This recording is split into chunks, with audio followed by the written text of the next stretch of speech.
Olá, caríssimo telespectador da Rede Século XXI, obrigado pela sua audiência. Cá estamos para dar continuidade à nossa catequese sobre a quarta e última grande parte do Catecismo da Igreja Católica, a oração na vida cristã, programa sob a responsabilidade do Ordinariado Militar do Brasil.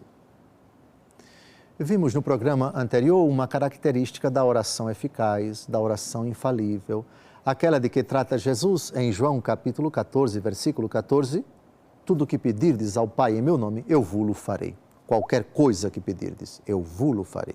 Promessa de Jesus. E vimos, à luz dos parágrafos 2743, 2744 e 2745 do Catecismo da Igreja Católica, as três dimensões desta oração perseverante no amor. Orar é sempre possível, orar é uma necessidade vital, mas essa oração deve estar sempre associada, vinculada indissoluvelmente com a vida cristã. A oração e a ação, mas uma ação cristã.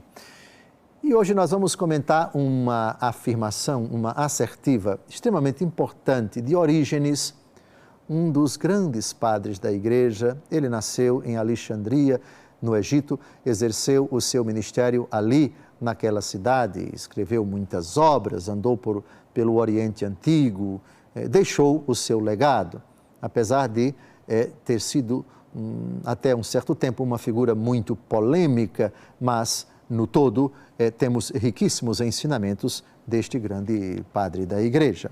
Orígenes, na sua obra sobre a oração, no capítulo 12, falando da íntima união entre a oração e a vida cristã, diz o seguinte, gosto muito dessa frase: orar, ora sem cessar, aquele que une a oração às obras e as obras à oração. Somente dessa forma podemos considerar como realizável o princípio do orar sem cessar. Interessante? Muito interessante. Unir a oração às obras e as obras à oração. Assim você jamais vai cair no intimismo, no espiritualismo, só orar, nem você vai cair no ativismo, trabalhar sem rezar. A oração que leva à ação e a ação que impele você a rezar. O exemplo disso, o exemplo clássico, é o próprio Nosso Senhor, que curava, que expulsava os demônios, que atendia a todos, que aconselhava, que explicava as coisas do Pai com parábolas, com outros gêneros literários, mas em determinados momentos se afastava de todo mundo, ia sozinho para um canto rezar. Um monte, um lugar deserto, isolado. Em determinado momento, Jesus passa o dia inteiro curando, atendendo as pessoas, etc.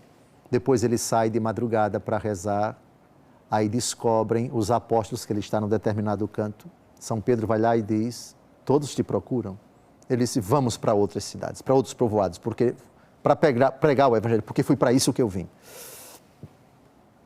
Ou seja, eu não vim necessariamente para fazer milagres. Eu vim para pregar o Evangelho.